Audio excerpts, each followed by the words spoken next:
मोदी अपने विदेश दौरे के बीच कल देर रात ऑस्ट्रिया पहुंच गए हैं। आपको बता दें, रूस की 2 दिनों की यात्रा के बाद पीएम मोदी ऑस्ट्रिया पहुंचे।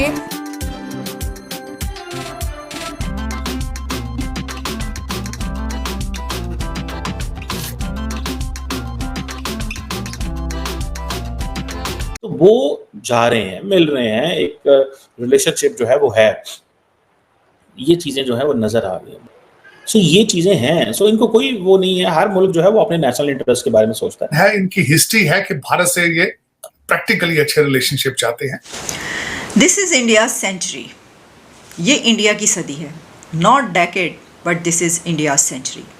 क्या ये बात हकीकत है? ये सदी इंडिया की सदी बनने जा रही है। तो वेस्ट जो है वो सपोर्ट करता रहा है। एक तो ये है कि ये हिस्टोरिकली इंडिया की सिंस 1990s एक कंसिस्टेंट पॉलिसी रही है।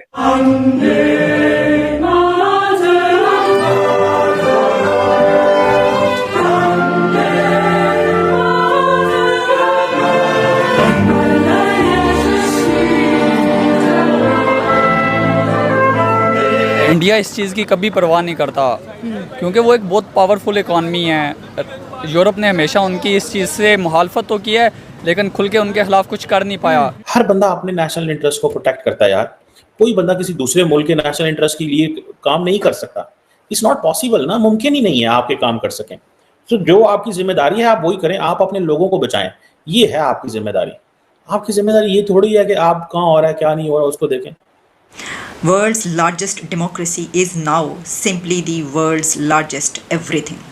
ये बात क्यों कही जा रही है? तो इंडिया बहुत क्लियर है अपने तलक़ात को लेके। वो हमारी तरह नहीं है कि हमारा प्राइम मिनिस्टर जा रहा है मिलने, वो प्यूटन से जा रहा है, जाके मिल वो कैमरामैन से रहा है। जय हिंद दोस्तों, आपको पता ही होगा कि प्रधानमंत्री नरेंद्र मोदी जी रूस के बाद वहीं से चले गए ऑस्ट्रिया।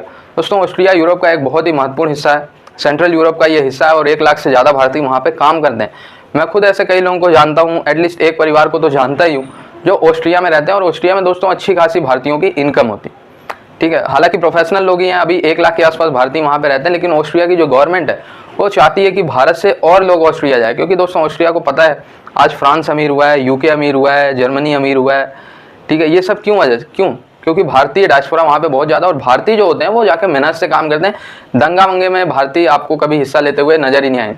दंगा कौन करता है, पत्थर कौन मारता है, वो बताने की बात नहीं है, आपको सब पता। और ऑस्ट्रिया के जो विदेश मंत्री हैं वो कई बार कह चुके हैं कि हम भारत के साथ और ट्रेड चाहते हैं, भारत से हमें ट्रेड सस्ती पड़ेगी और भारत को भी फायदा होगा, दोनों देशों का फायदा होगा। तो हम भारत से ट्रेड अपना 20 गुना तक बढ़ाना चाहते हैं। अब 20 गुना तक कैसे बढ़ाएंगे वो बात की बात है, लेकिन हाँ, भारत ने ये मैसेज दे दिया कि हम भाई रूस के साथ है। तो इसका मतलब ये नहीं है कि हम यूरोप के खिलाफ। रूस हमारा अच्छा दोस्त है, लेकिन हम यूरोप के साथ भी अपनी दोस्ती चाहते हैं और हर जगह हमारा शांति का ही पैगाम है। We count on India. We count on India as a voice of peace, as a voice of reason. We consider India as an ally and as a friend. India always had a tradition of balancing world powers. तो वहाँ पे जो host था उसने रोका और कहा कि पूछा, उसकी डिटेल्स मज़ीद पूछी, तो उन्होंने कहा मैं डिप्लोमेट हूँ, इसका मतलब ये नहीं हूँ, मैं ये लफ्ज़ इस्तेमाल नहीं कर सकता। तो वेस्ट जो है वो सपोर्ट करता रहा है जो है पाकिस्तान को, और मिलिट्री डिक्टेटरशिप को सपोर्ट करता रहा है। आप क्या समझते हैं, इसकी क्या वजूहात हैं, क्यों इंडिया के जो फॉरेन मिनिस्टर हैं वो ज़्यादा एग्रेसिव हैं? देखें जी, इसकी मल्टीपल वजूहात हैं, 3 बड़ी वजूहात जो मेरे जहन में आती हैं। एक तो ये है कि ये हिस्टोरिकली इंडिया की सिंस 1990s एक कंसिस्टेंट पॉलिसी रही है। तो उसमें आपको ये 2-3 लफ्ज जो हैं, टेररिज्म, स्नेक पिट, जो कि आप 10 रुपए दे के तो राजा बाजार से छपवा सकते थे। राजा बाजार में वो जो नहीं बैठे होते बाहर, जो रेडी पे, उनको जाके पिक्चर दें तो वो दें कि ये मुझे छाप के उसी वक्त बना के आपको एक कार्ड दे देता था। और वो कार्ड लेके तो ये जो बहुत सारे कश्मीरी गिरोह एक तो ये काम करते थे और दूसरा चंदे करते थे पूरे पाकिस्तान में, जिसको भारत ने बाद में एक फाइनेंसिंग, टेरर फाइनेंसिंग का नाम दिया कि लोग जो है वो जुलूस की शक्ल में जाते थे बड़ी बड़ी मार्केटों में चादर लेके, तो उस पे फिर मार्केटों वाले जो है वो पैसे डालते थे। तो जहाँ पे आप इतना ब्लंटली और इस कदर जो है नाइव और इतने बेसलीका तरीके से इस तरह का काम करना शुरू हो जाए, तो वो फिर इंटरनेशनली डॉक्यूमेंट हुआ। बाद में जितने भी इस पे जो है वो इंटरनेशनल आर्टिकल आए, स्पीचेस हुई, फोरम्स पे डिस्कशन हुए। तो इसके साथ साथ अभी जो नई सिचुएशन आई है, इस नई सिचुएशन में जाहिर है कि पाकिस्तान की हालत तो बहुत ज़्यादा ख़राब है। अगर हम अपने तौर पे उसका तजिया करके देखें तो इकोनॉमी तो बिल्कुल जवाब दे चुकी है। जाहिर है कि जब आप 2-4 बिलियन डॉलर की आस पे जिंदा हैं, IMF से लें या किसी और से लें, लेकिन आपकी जो दौड़ है इंटरनेशनल डिप्लोमेसी की, उसमें तब्दीली नहीं आई। दिस इज इंडिया सेंचुरी, ये इंडिया की सदी है, not decade but this is India century. क्या ये बात हकीकत है? ये सदी इंडिया की सदी बनने जा रही है। इसके ऊपर कुछ सर्वे भी हुए हैं और रिपोर्ट्स भी शाया हुई हैं। न्यूयॉर्क टाइम्स कहता है, will this be the Indian century? World's largest democracy is now simply the world's largest everything. ये बात क्यों कही जा रही है? एक ख़ास पॉइंट वो आता है कि जहाँ पर दो कंट्रीज़ जो कि साथ साथ चलते हुए या आगे पीछे कभी होते हुए दिखाई देते हैं, कि लगता है कि ये आगे निकल देंगे और अमेरिका के बाद अब यही इस सेंचुरी को आगे चलाएंगे, वो है इंडिया और चाइना। लेकिन वो कौन सा पॉइंट आता है कि जहाँ पर चाइना पीछे रह जाता है, ये आपको बताएंगे। ये रिपोर्ट्स कहाँ पर आ रही हैं? देखिए, एक तो जैसे मैंने आपको बताया कि न्यूयॉर्क टाइम्स से लेकर दुनिया के जो मीडिया आउटलेट्स हैं वो इसके ऊपर पब्लिश करते हुए नज़र आ रहे हैं। इससे पहले भी कई डॉक्यूमेंट्रीज भी बनी इसके ऊपर, और इसके अलावा मैकेंजी एंड कंपनी आप जानते हैं, और ये कंपनी जो है is a global management counselling firm founded in 1926 by University of Chicago, professor James O McKenzie इन्होंने की है। और इस तरह की बहुत सारी कंपनीज और ये इस तरह के सर्वे कर रही हैं कि कौन बनेगा इस सेंचुरी का, इस सदी का बादशाह। ये सिर्फ अब डेकेड तक बात नहीं रह गई, बात बहुत आगे जा चुकी है। तो जैसा मैंने आपको ये बताया कि क्या ये सदी इंडिया की सदी बनने जा रही है, इसके ऊपर थोड़ी सी जब हम नज़र डालते हैं कि वो कौन सी ताकतें हैं, वो कौन से पॉइंट्स हैं, वो कौन से एडवांटेजेस हैं, बेनिफिट्स हैं इंडिया के पास, जिसकी वजह से ऐसा हो सकता है।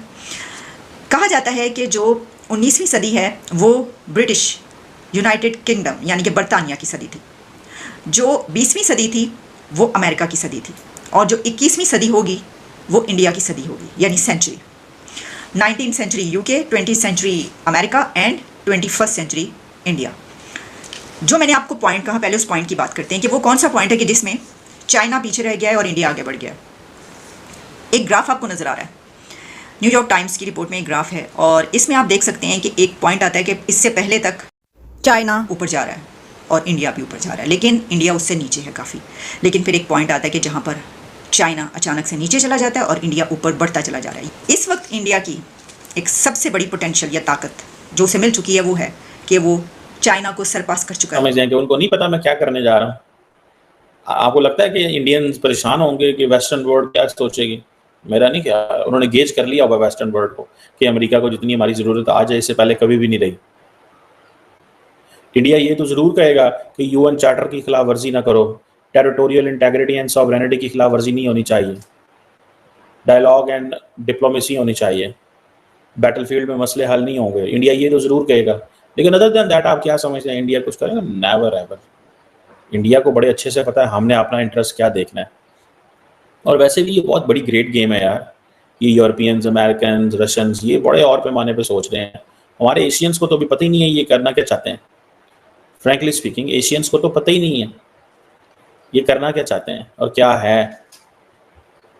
ठीक है जी, ये तो it will take a lot of time.